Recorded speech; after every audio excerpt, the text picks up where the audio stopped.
dar continuidade ao nosso culto agora com a palavra do Senhor.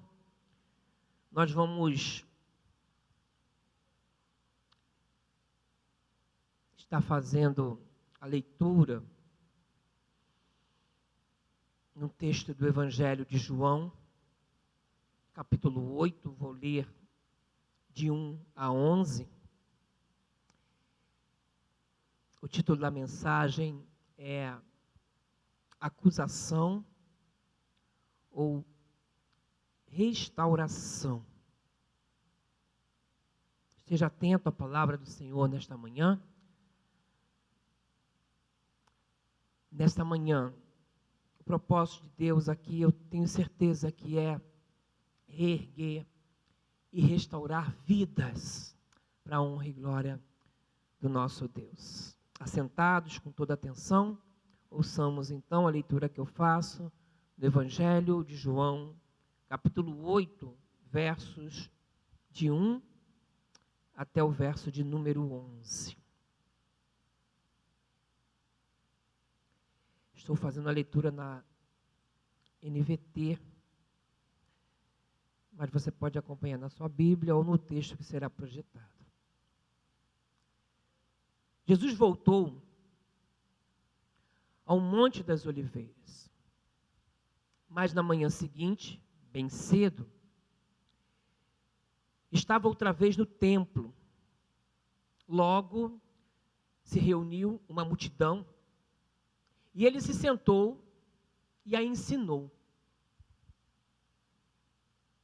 Então os mestres da lei e os fariseus lhe trouxeram uma mulher pega em adultério e a colocaram diante da multidão. Mestre, esta mulher foi pega no adultério, disseram eles a Jesus. A lei de Moisés ordena que ela seja apedrejada. O que o Senhor diz? Procuravam apanhá-lo numa armadilha, ao fazê-lo dizer algo que pudessem usar contra ele. Jesus, porém, apenas se inclinou e começou a escrever com o dedo na terra. Eles continuaram a exigir uma resposta, de modo que se levantou e disse: aquele de vocês que nunca pecou, atire a primeira pedra. Então, inclinou-se novamente e voltou a escrever na terra. Quando ouviram isso, foram saindo, um de cada vez, começando pelos mais velhos, até que só restaram Jesus e a mulher no meio da multidão. Então, Jesus se levantou de novo e disse à mulher: onde estão seus acusadores? Nenhum deles a condenou? Não, Senhor, respondeu ela. E Jesus disse: eu também não te condeno. Vá e não peques mais.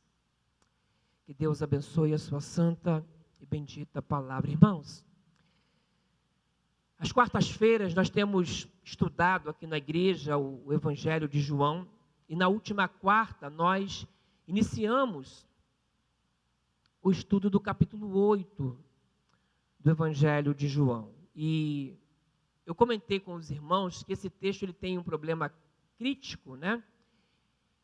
Esse capítulo, porque esse texto que eu acabei de ler, ele não consta nos manuscritos no Evangelho de João, mais ou menos até o quarto século.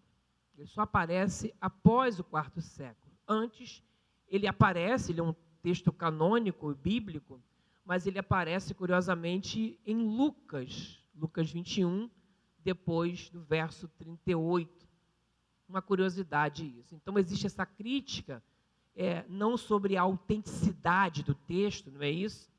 Mas porque ele é colocado ali. Expliquei porque que ele é colocado depois disso, ele é verificado, ele aparece antes, depois ele não aparece mais em João, depois ele volta a pertencer ao livro de João, fazendo parte ali de como João monta ali os seus textos. Cada capítulo começa com uma história e depois, então, uma aplicação, um sermão, uma lição para o nosso entendimento. Mas por que ele foi colocado aqui? Na quarta-feira, quando nós estudamos, eu comentei com os irmãos que Jesus diz, lá no capítulo 7, no verso 24, que aqueles homens não julgavam de maneira justa. Diz lá, não julguem de acordo com as aparências, mas julguem de maneira justa. E havia, em todo aquele debate de Jesus com os fariseus, com os mestres da lei ali, uma inquirição, e Jesus confrontando aqueles homens sobre o comportamento sincero e real deles. Ele julgando Jesus, naquela ocasião, por ter curado um paralítico num sábado. E ele vai dizer, não julguem de acordo com as aparências de vocês, julguem de maneira justa. Ele chega a dizer depois, em João 8, eu a ninguém julgo. Nós vamos ver isso aqui. E é um pouco do que nós vamos comentar e trabalhar nesta manhã. O Senhor diz, eu sou o Messias, que não julgo ninguém. E por que não julga?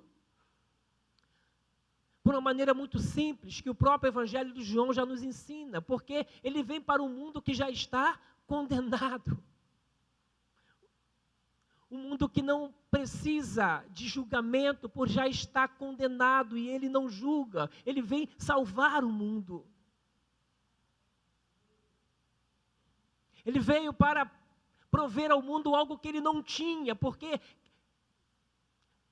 julgadores e acusadores já haviam. E ele não veio ser mais um a julgar, ele veio para salvar. A missão de Cristo é esta, salvar. Aliás, uma das tônicas do Evangelho de João, que nós temos estudados, é isso. Eu não vim condenar, disse o Senhor Jesus, eu vim salvar o mundo. E esse episódio marca bastante a vida daqueles homens que discutiam com Jesus. E eu entendo que algum copista, então, resolveu deixar esse texto aqui por essa compreensão. E meditando muito sobre esse texto, sobre esse capítulo, eu escolhi falar nesta manhã à igreja sobre esse tema importante. Sabe por quê?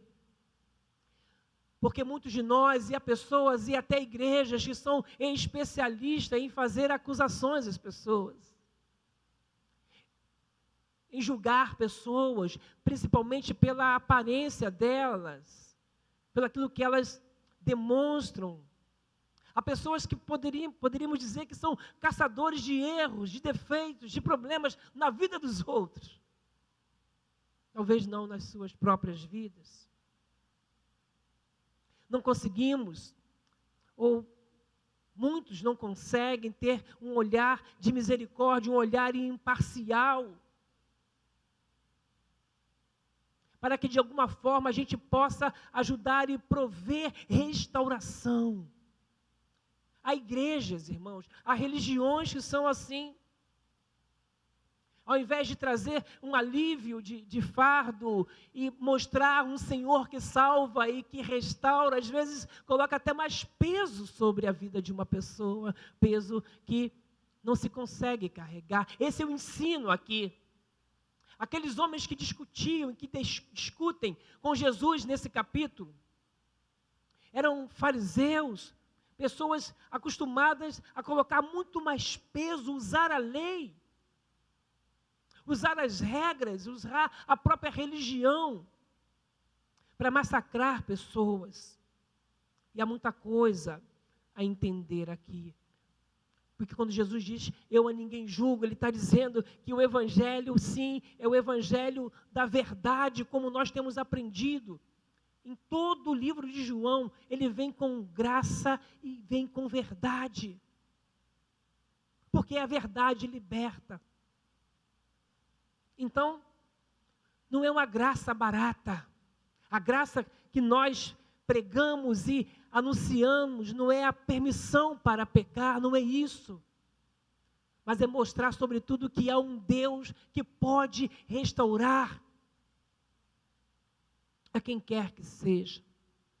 E a mensagem de hoje, ela não é, então, apenas uma exortação à igreja, no sentido de que muitas vezes nós somos julgadores e acusadores. Não, não é. É uma mensagem de esperança, de restauração, porque pode ser que tenhamos nesse auditório pessoas que foram marcadas por erros, pessoas que foram marcadas por situações de vidas, por comportamentos, e que precisam entender que há sim um Deus que restaura,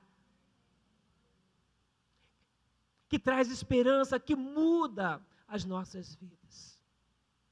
E eu quero então, eu dividi em 2 pontos, mas cada ponto tem algumas subdivisões, e eu quero demonstrar 2 atitudes, a atitude dos fariseus e depois a atitude de Jesus. A dos fariseus era a atitude de acusação. João 8, de 3 a 4, diz assim: Então, os mestres da lei e os fariseus lhe trouxeram uma mulher pega em adultério e a colocaram diante da multidão. Mestre, esta mulher foi pega no adultério, disseram eles a Jesus. Queridos, é interessante, mas esses homens pegam essa mulher, expõem essa mulher e levam até Jesus. Aqui nós já podemos ver como a sociedade naquela época, e não só naquela época, era tão machista, porque trouxeram apenas a mulher, porque não trouxeram o homem. Se foi um flagrante, há de se presumir, pelo menos, que ela não estava sozinha no ato. Mas a ideia ali não era uma preocupação com a moral, com a lei, com a religião. A preocupação ali era outra. A própria lei determinava isso. Deuteronômio 22 é muito claro. Diz lá, se um homem for flagrado cometendo adultério, ele e a mulher terão de morrer. Desse modo, vocês eliminarão o mal no meio de Israel. E se eles estavam sendo então tão legalistas, já começaram a errar ali, só que cabe um outro contexto, mas já começaram a errar ali ao trazer apenas a mulher. Mas a preocupação não era com a pessoa de fato. Eles queriam embaraçar Jesus. E nós vamos ver isso. 3 observações. Por que eles acusaram então aquela mulher? Porque aqueles homens, eles não eram movidos pela justiça, mas eram movidos pelo ódio.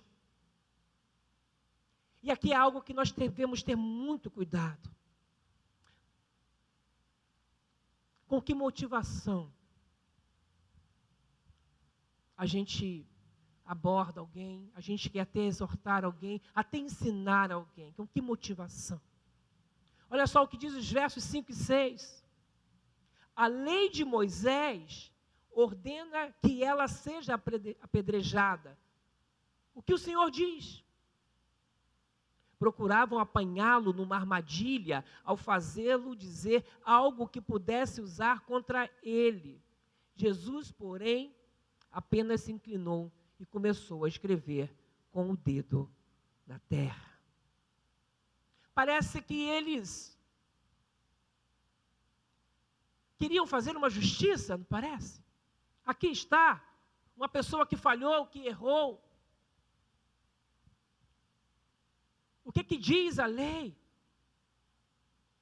Queridos, entenda uma coisa, fazer justiça é muito bom. É um instinto talvez natural. Quem é fraudado, quem é prejudicado, imediatamente vem aquela sensação e o desejo é de justiça. Mas muitos homens, e aqueles homens, eles não estavam sendo movidos pela justiça. É porque havia uma diferença entre eles e Jesus. Havia uma dificuldade aí, não se poupa argumentos para vencer uma querela individual. Eu uso o que for preciso para vencer uma disputa individual. Não importa se eu vou humilhar, não importa se eu vou acusar, expor alguém. Eles buscavam um tipo de prova, algo que pudesse corroborar com aquilo que ele tinha no coração e na mente. Difícil isso. Era o ódio ali por Jesus, pelo ministério de Jesus, pelo que Jesus estava fazendo, que moveram estes homens naquele ato, aparentemente um ato de justiça. Eles perguntaram: o que você vai fazer com ela? A lei de Moisés manda apedrejar. Se Jesus disse assim: não apedreja, ele estaria indo contra a lei de Moisés. Quem és tu? Você é maior que Moisés? Agora que interessante, se ele diz assim: apedreja, entenda uma coisa, outro problema seria criado, porque desde que Roma havia dominado a Palestina, a justiça só poderia ser aplicada por quem? Por Roma. Então, Jesus, ele não tinha saída ali. Se ele dissesse uma coisa, estaria indo contra Roma. Se ele dissesse outra coisa, estaria indo contra a lei de Moisés. Entende? O que é o legalismo, a expressão do legalismo. E às vezes nós somos assim. Usamos argumentos para vencer uma disputa pessoal. E as nossas argumentações, meus irmãos, precisam ser para restaurar vidas, para a honra e glória do Senhor. A nossa motivação maior deve ser sempre o amor de Deus. E aí sim, agiremos com justiça. A gente precisa ter muito cuidado com isso. Porque, às vezes, a raiva, e nós somos tomados por isso. Falei quarta-feira, nós somos maus, temos que ter cuidado com isso. Domina o nosso coração. Nós não podemos agir assim.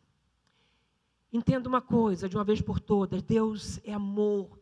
Deus perdoa o homem, Deus é um Deus misericordioso, Deus age com verdade sim, mas Ele age com graça, porque Ele é amor acima de qualquer coisa, e não há mal, pecado ou erro que não possa ser restaurado pelo nosso Senhor Jesus Cristo. Quantas vezes, no altar de nossas ideias e conceitos, nós sacrificamos pessoas. Isso não é justiça, isso é uma síndrome farisaica. O nome disso é desprezo, e a gente precisa aprender e se arrepender disso. Mas há uma segunda coisa nesse ponto ainda, das minhas observações. Eles não olhavam para a própria vida, porque olhar para a vida dos outros não é difícil, né? João 8,7 diz assim: eles continuaram a exigir uma resposta, de modo que se levantou e disse: aquele de vocês que nunca pecou, atire a primeira pedra. É interessante que depois da pergunta, Jesus sabiamente, ele não diz sim nem não, ele começa a escrever e depois ele disse: ok, então se algum de vocês aqui não tiver pecado, atire a primeira pedra. E o texto diz que eles começaram a se retirar dos mais velhos para os mais novos, e eles foram saindo. Um a um. Todos foram embora. Nenhum deles tinha moral. Nenhum deles tinha autoridade para fazer aquilo. É interessante que Jesus tinha autoridade para fazer aquilo, autoridade moral. Ele não tinha pecado. Então ele disse, se algum de vós não tiver pecado, que atire. Então ele não tinha pecado, ele poderia fazer isso. Mas ele não faz isso. Eles não encontraram motivos e foram saindo um a um, afastando-se daquela mulher. Queridos, por que nós gostamos tanto de julgar os outros, de corrigir erros nos outros, na família dos outros, na casa dos outros, e não gastamos o nosso esforço para ajustar a nossa própria vida,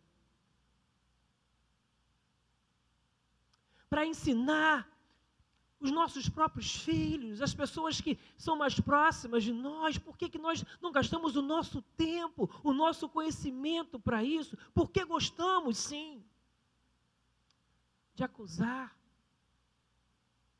Sabemos que isso é um dispositivo psicológico compensador, porque se alguém vive uma situação pior que a minha, parece que eu fico me sentindo um pouco melhor, mas isso não resolve a minha vida. Eu tenho que aproveitar, sim, esse Deus que Ele é capaz de restaurar as nossas vidas. Nós deveríamos ficar indignados com os nossos erros, muito mais do que com quem quer que seja. Canalizar a nossa tristeza e até a indignação para os outros não é uma atitude espiritualmente sadia. Caçadores de pecados alheios não são pessoas sadias, nem espirituais. Mas aquele que reconhece, aquele que ora como o publicano, dizendo, ai de mim que sou pecador. É desses que Jesus se agrada. Outra observação desses acusadores é a terceira, a distorção dos fatos. O verso 5 vai dizer, a lei de Moisés ordena que ela seja apedrejada, o que o Senhor diz. Como eu falei, a lei mandava claramente apedrejar o casal. Adultério é algo que precisa de dois para cometer. Mas esses homens não tinham nenhuma preocupação com a justiça.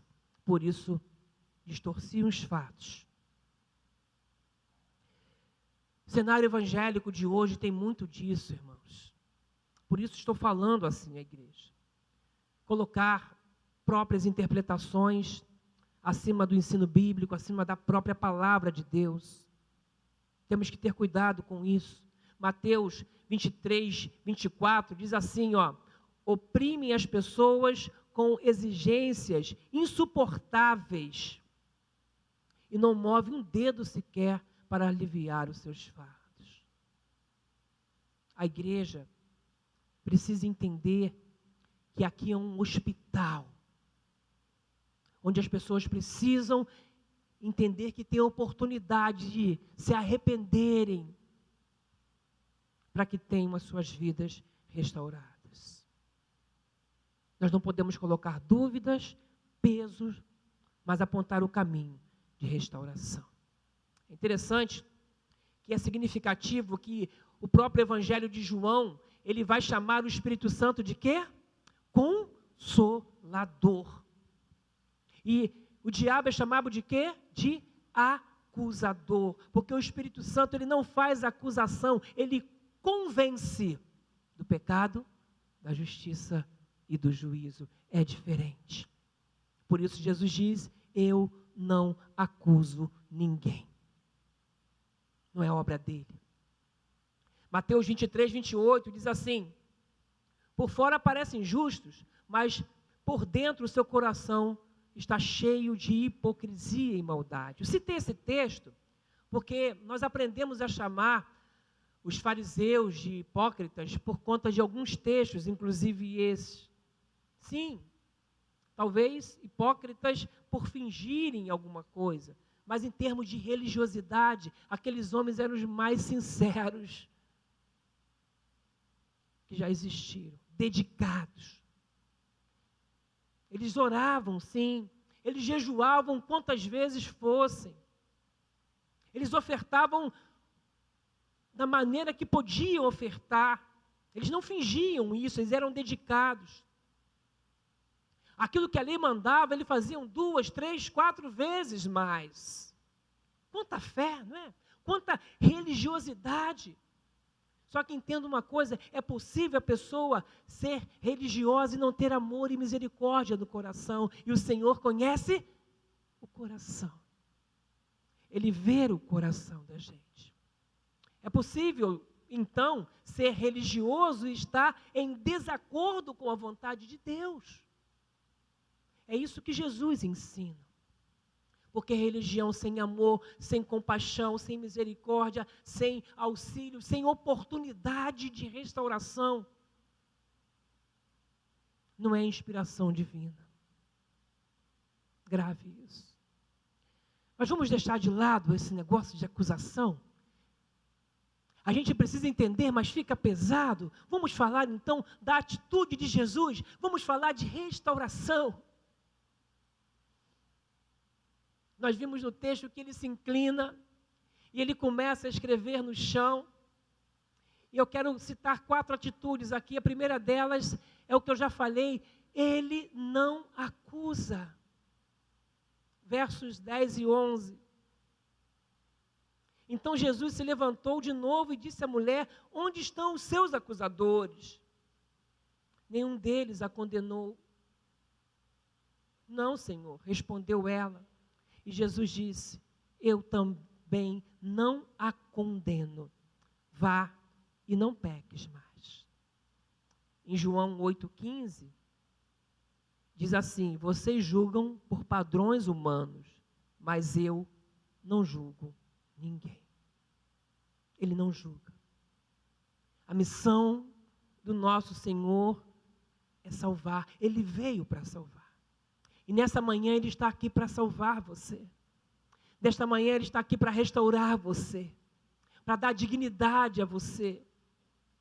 Não importa o erro, não importa de fato algum momento que você tenha passado, entenda isso. Eu quero que você saia daqui nesta manhã entendendo que o jugo do Senhor é leve.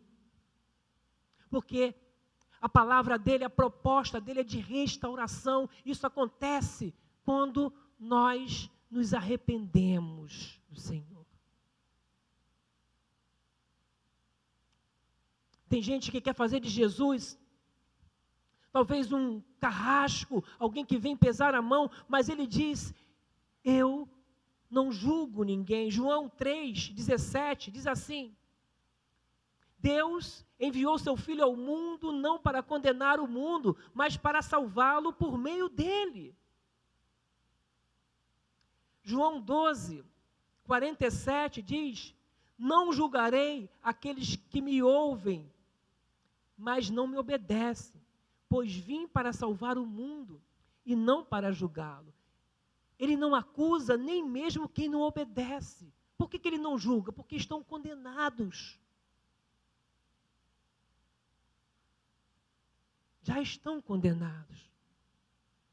Por isso nós precisamos de Cristo para a salvação. Irmãos, eu não sei, mas às vezes nós observamos isso. Tem gente que comete um pecado e a primeira coisa que faz é fugir da igreja, fugir da verdade. Entenda, não é fugir. Aqui é o lugar onde você precisa estar.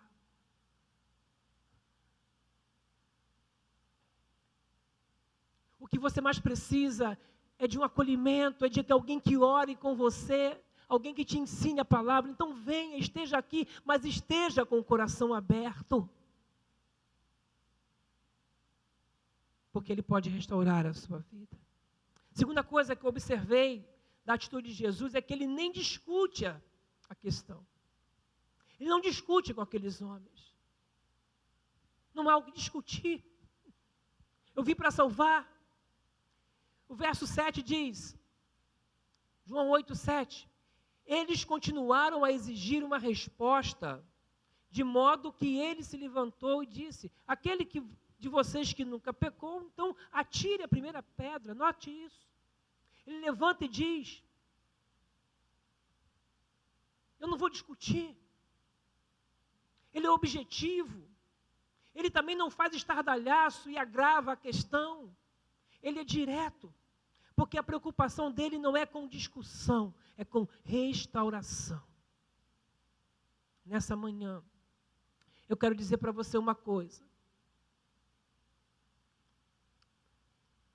O Senhor está aqui e a missão dele é a mesma, é salvar você. Ele quer restaurar o seu casamento, amém? Ele quer restaurar o seu filho, a sua filha. Ele quer restaurar a sua vida. Ele tem esse poder, ele tem o poder para salvar.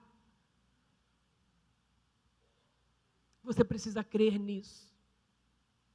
Terceira coisa, ele perdoa. Ele pergunta onde estão os seus acusadores, e no verso 11,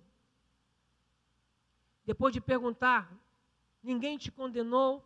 A mulher diz assim, não, Senhor. Responde ela, e Jesus diz, eu também não a condeno. Vá e não peques mais.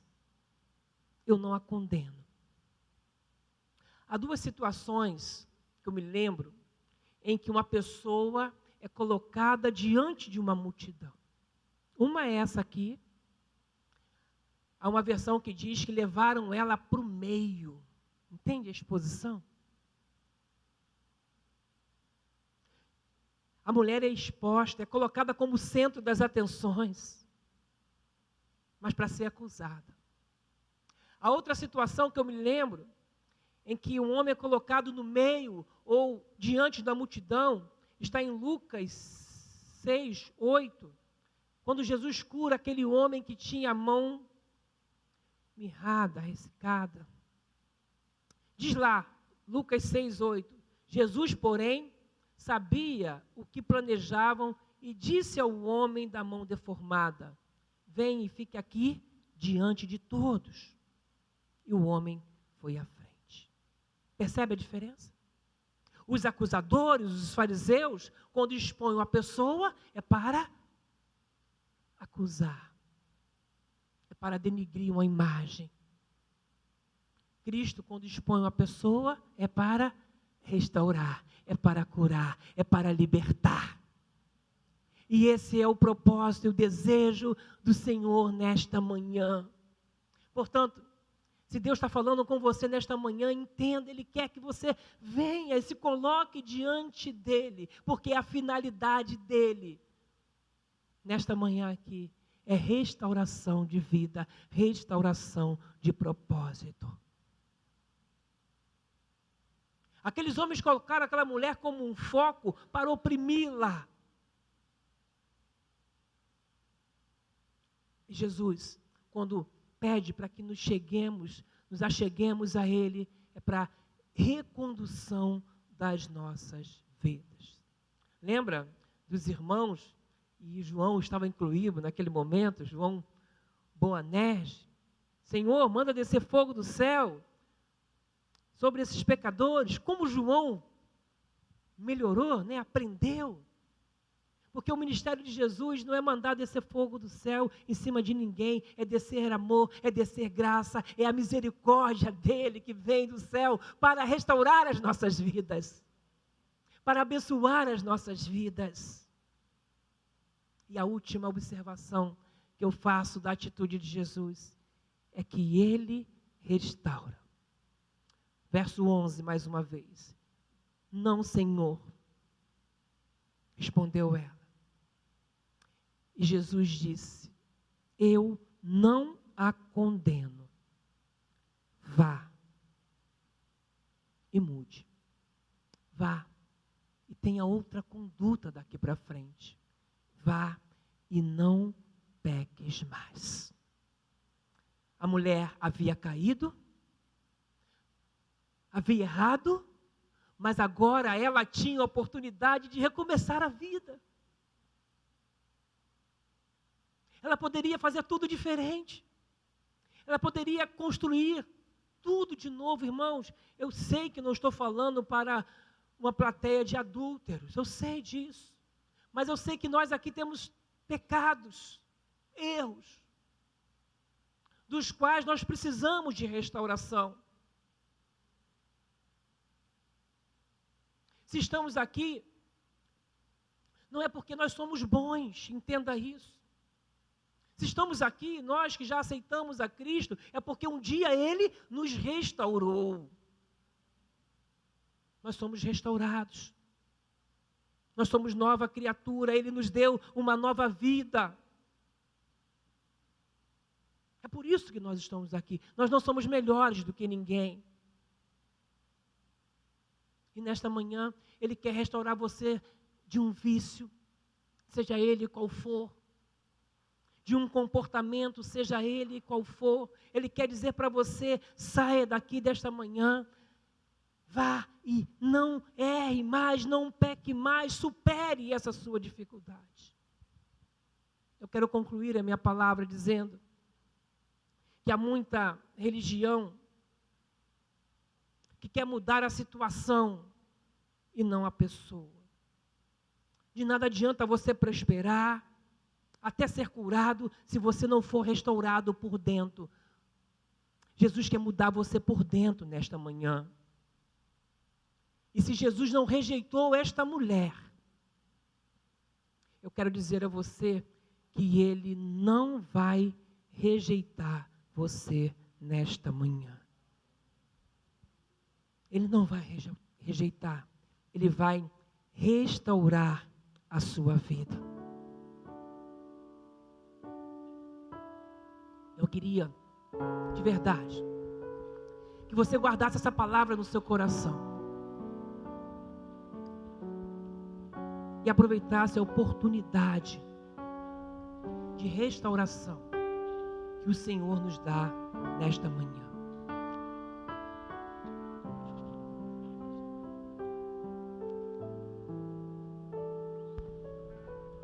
Se o inimigo te vem acusar com teus pecados, te quer condenar, vem toda a vitória que o Filho de Deus te dá. Pois lá na cruz comprou perdão, sangue dele, sangue que apaga toda acusação. Vai, vai, vai, e não peques mais. É a palavra do Senhor nesta manhã para você.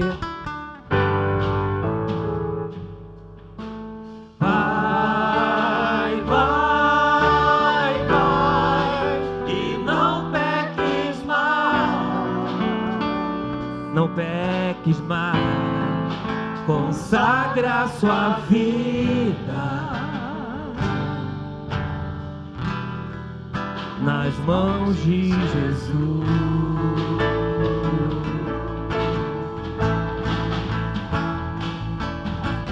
Vem, vem, vem, receba a paz, receba a paz, em nome do Pai, e não peques mais.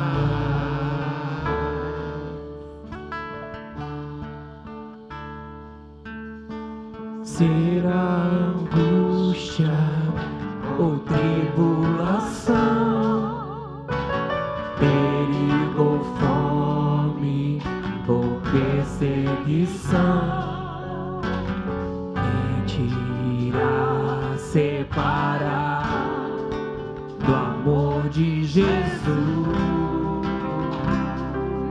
irmão?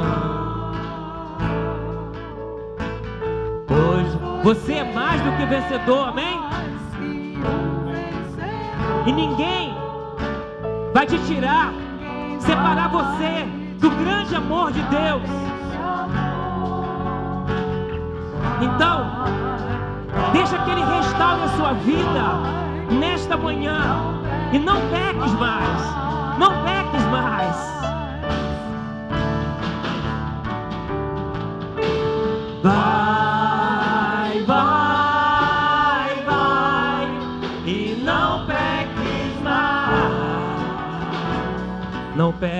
peques mais.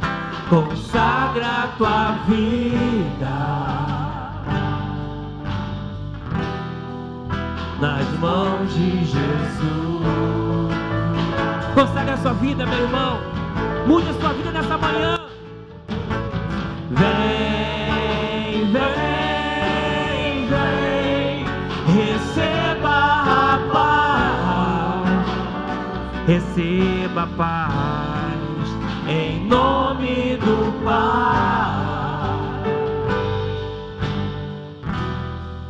E não peques mais.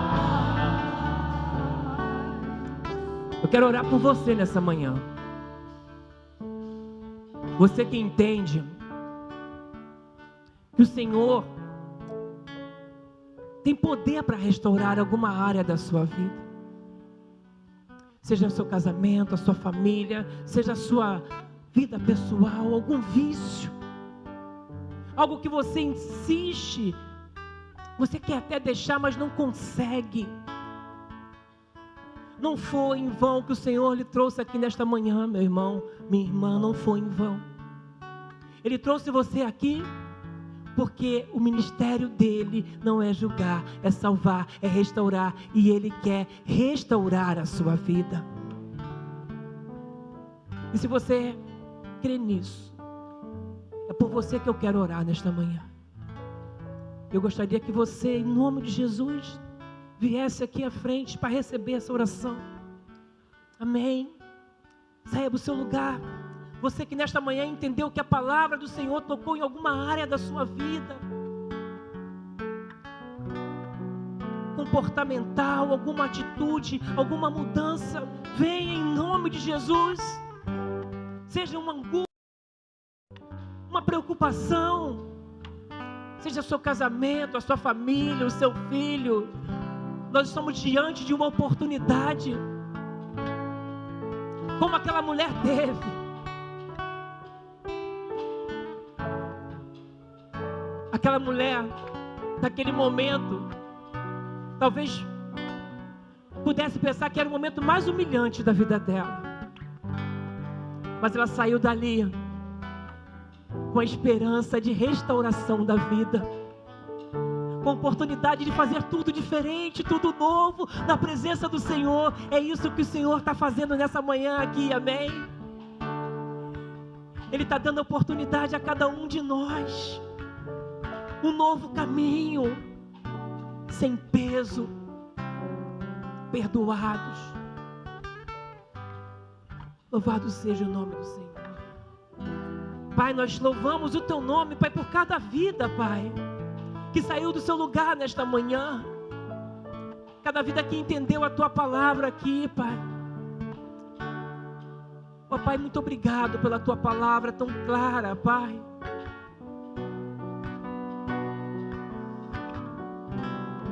Temos aqui, Senhor Deus, famílias, temos aqui homens, mulheres, Senhor Deus, que eles se sintam neste momento acolhidos, Pai, abraçados por Cristo, Pai. Oh Pai, toma em Tuas mãos cada um deles, Senhor Deus. Eu não sei o motivo, eu sei que eles se levantaram, eu sei que eles vieram à frente, eu sei que eles estão de pé pelo desejo de restauração. Visita cada família aqui, Pai. Há casamentos aqui, precisamos de restauração. Estão sendo restaurados nesta manhã, em nome de Jesus, Pai. Não foi em vão, Pai. Não foi em vão que Tu trouxeste os Teus filhos aqui nesta manhã. Trouxestes casais aqui nesta manhã. Não foi em vão, Senhor Deus. Há pessoas aqui, Pai, que lutam contra um vício, Pai. Bebida, talvez alguma droga, pornografia, Pai, tantas coisas, Senhor Deus. Oh Pai, em nome de Jesus, restaura, que a partir de hoje haja uma mudança, Pai, alicerçada na Tua palavra, numa nova vida em Cristo Jesus, Pai. Saiamos daqui restaurados, Pai. Há pessoas que precisam mudar até o seu comportamento, o modo de falar, o modo de agir, Senhor Deus, porque são acusadores, mas não querem mais agir assim, Pai. Toma em Tuas mãos, Senhor Deus, cada um dos teus filhos nesta manhã. Que ninguém saia daqui, Pai, sem entender que o Senhor Jesus é o Senhor que restaura, o Senhor que transforma, o Senhor que dá a paz. Toma, Pai, cada um dos teus filhos nesta manhã, Pai. Que saímos daqui com essa convicção, que em nome do Pai, saímos daqui com a paz do Senhor. No nome de Jesus, nós oramos. Amém, amém. Que Deus abençoe a sua vida, meu irmão. Vai, vai, vai, e não peques mais. Não peques mais. Consagra a tua vida. Consagra a tua vida, meu irmão. Igreja, nas mãos de Jesus. oh, oh, oh. Vem, vem, vem, receba a paz. Receba a paz Em nome do Pai. E não peques mais. Amém. Deus abençoe ricamente a sua vida. Você pode